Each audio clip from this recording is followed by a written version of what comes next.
जय हिंद स्टूडेंट्स, कैसे हैं आप सब। मैं उम्मीद करता हूं आप लोग अच्छे होंगे और आप लोगों का प्रिपरेशन भी अब लगभग कंप्लीट हो चुका है। बीबीए क्वेश्चंस के सीरीज में एक क्वेश्चंस और बहुत ही महत्वपूर्ण बचा हुआ था जो मैं अपलोड कर रहा हूं। यह लास्ट क्वेश्चन है, इसके बाद कोई क्वेश्चंस अपलोड नहीं होंगे। जितने बीबीआई मुझे लगा मैंने एक्सप्लेन कर दिया।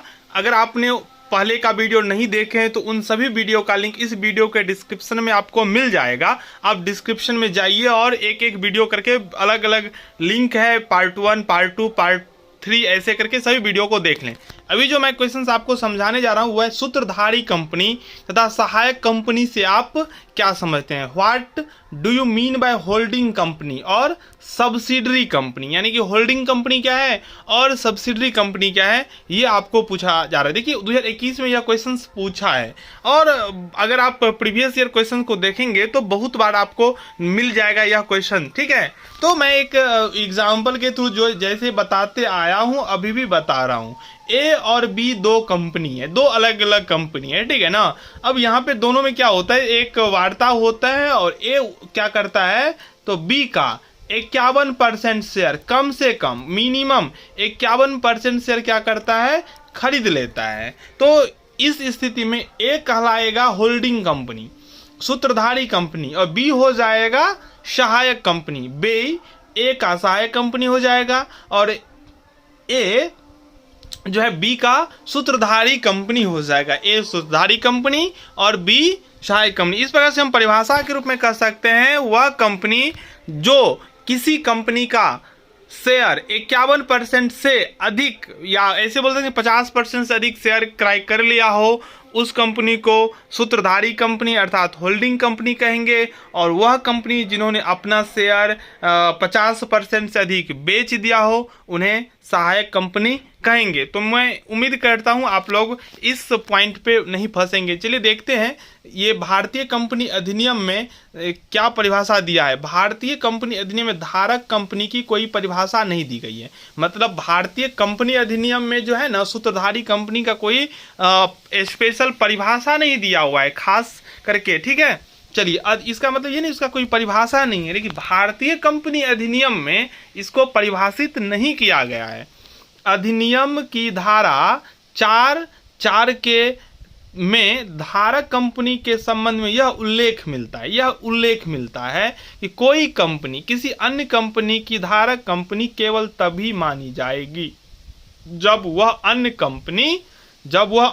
अन्य कंपनी उसकी सहायक हो। यहाँ पे बहुत सरल भाषा में कहा गया है, जो हम उस कंपनी को धारक कंपनी कहेंगे तब हम धारक कंपनी मानेंगे जब उसका कोई सहायक कंपनी हो। यहाँ पे बहुत सिंपल सा बात है, अगर किसी कंपनी के पास सहायक कंपनी है तो वह सूत्रधारी कंपनी होगा। आप पता कीजिए, पूछिए जो आप कंपनी चलाते हैं, आप कंपनी के संचालक हैं, क्या आपका कोई सहायक कंपनी है? बोलेगा हाँ मेरे पास 5 सहायक कंपनी है। इसका मतलब उसको हम कह सकते हैं वो कंपनी सूत्रधारी कंपनी है। ऐसा कंपनी जिसका कोई अपना सहायक कंपनी हो सूत्रधारी कंपनी कहलाता। यह परिभाषा है अधिनियम में, भारतीय कंपनी अधिनियम, बस इतना ही दिया हुआ है। इससे स्पष्ट हो जाता है धारक कंपनी को सहायक कंपनी के परिभाषा के आधार पर ही परिभाषित किया जा सकता है। यानी कि होल्डिंग कंपनी को हम सहायक कंपनी के आधार पर परिभाषित कर सकते हैं। ठीक है, इस प्रकार धारा 4 में वर्णित सहायक कंपनी की परिभाषा के आधार पर यह कहा जा सकता है कि कोई कंपनी तब धारक कंपनी कही जाएगी जब पहला कंडीशन उसका किसी अन्य कंपनी के संचालक मंडल के गठन पर क्या हो, नियंत्रण हो, किसी अन्य कंपनी पर कंट्रोलिंग हो। तो कंट्रोलिंग हम किस पर कर सकते हैं, जो हमारा सहायक होगा उसी पर हम कंट्रोल कर सकते हैं। जिसका हम शेयर खरीद लेंगे उसी पर हम कंट्रोल कर सकते हैं। किसी अन्य कंपनी पे कंट्रोल, अगर अभी हम जाके अंबानी की कंपनी पे कंट्रोल करें ये संभव है, नहीं होगा जब तक हम उसकी कंपनी को खरीद ले कितना, लगभग 51%, तभी हम उस पर कंट्रोल कर सकते हैं। आगे है दूसरा पॉइंट, वह किसी अन्य कंपनी के समान अंश पूंजी के आधे से अधिक 50% से अधिक भाग का स्वामी हो। ठीक है, चलिए तीसरा है उसको किसी अन्य कंपनी के मताधिकार के आधे से अधिक भाग पर, यहाँ भी मोर देन 50% पर कंट्रोलिंग प्राप्त हो। उपर्युक्त परिभाषा से यह स्पष्ट हो जाता है कि धारक कंपनी के लिए आवश्यक नहीं है कि उसका सहायक कंपनी की समान अंश पूंजी में स्वामित्व हो ही। संचालक मंडल के गठन पर किसी समझौते के अधीन प्राप्त करने में भी कोई कंपनी धारक कंपनी बंद की जा सकती है।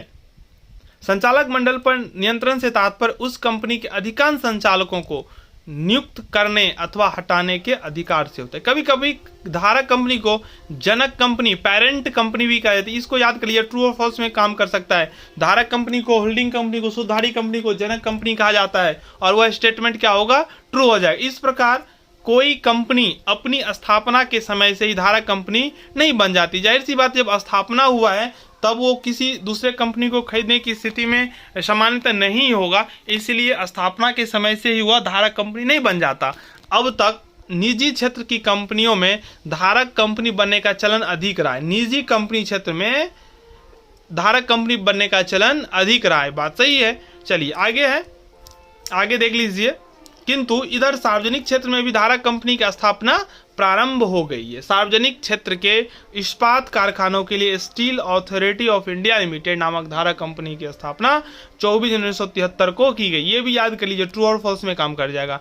इस धारक कंपनी की मुख्य कार्य इस्पात क्षेत्र तथा इससे संबद्ध क्षेत्र में काम करने वाली सरकारी कंपनियों के कार्यों में समन्वय स्थापित करके इस्पात उत्पादन एवं विकास के लिए अपनाई जाने वाली नीतियों में एक रूपता लाना है। कभी कभी ऐसा होता है, देखा गया है, जो अगर कोई कंपनी स्वतः इस स्थिति में नहीं होता है कि वो वर्तमान युग में जो कंपटीशन है उस कंपटीशन को झेल सके, कंपटीशन से लड़ सके, इस स्थिति में वह क्या करता है, तो अपना शेयर बेच देता है किसी उच्च कंपनी के हाथ में, ताकि वहां पे वो अपने आप को बचा सके, ठीक है, जीवित रह सके। अंत में धारक कंपनी के संबंध में इस बात की चर्चा करना आवश्यक है कि जिस कंपनी के मुख्य व्यवसाय अन्य कंपनियों के अंशों में धन लगाना हो, वह यदि किसी अन्य कंपनी का 50% अधिक क्रय करे तब वह धारक कंपनी नहीं मानी जाएगी। ऐसी कंपनी को न्यास कंपनी कहा जाता है। चलिए फिर अब सहायक कंपनी की बात है, आ गया सब्सिडरी कंपनी। तो सब्सिडरी कंपनी के लिए वही बात है, उसका जस्ट अपोजिट।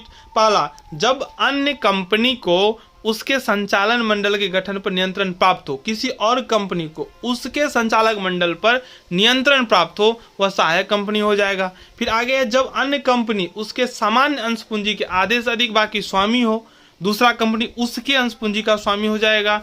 जब अन्य कंपनी को उसके कुल मताधिकार के आधे से अधिक भाग पर नियंत्रण प्राप्त हो, ठीक है। तो यही बात इसमें है। उपर्युक्त परिभाषा में कंपनी शब्द का अर्थ न केवल भारत में सम्मिलित कंपनी से है, बल्कि भारत से बाहर सम्मिलित कंपनी से भी होता है। मतलब भारत में सम्मिलित है वही नहीं, भारत से बाहर भी अगर वो सम्मिलित है तो उसको भी इसमें इंक्लूड किया जा सकता है। फिर समान अंश पूंजी के अंतर्गत उन पूर्वाधिकार अंशों को भी शामिल किया जाता है जिन्हें लाभांश प्राप्त करने तथा समापन की दशा में पूंजी वापसी के संबंध में पूर्वाधिकार प्राप्त न हो। ये प्रोफेसर गस्टनबर्ग का डेफिनेशन है, एक बार देख लीजिएगा, बहुत ही महत्वपूर्ण क्वेश्चन है, तो इसको एक बार ठीक से देख लीजिएगा, ध्यान से देख लीजिएगा। पिछले जितने क्वेश्चंस हैं उसको एक बार जरूर फिर से रिवीजन कर लीजिए, और एक दो क्वेश्चंस और जैसे प्रस्ताव, वैसे मैं तो वीडियो में समझा दिया था, प्रस्ताव को देख लीजिएगा, प्रतिफल मैंने समझा ही दिया है, तो लगभग क्वेश्चन तो कंप्लीट हो ही गया। एक आध क्वेश्चन अपने मन से देख लीजिएगा और प्रिपरेशन आप लोगों का कंप्लीट। धन्यवाद।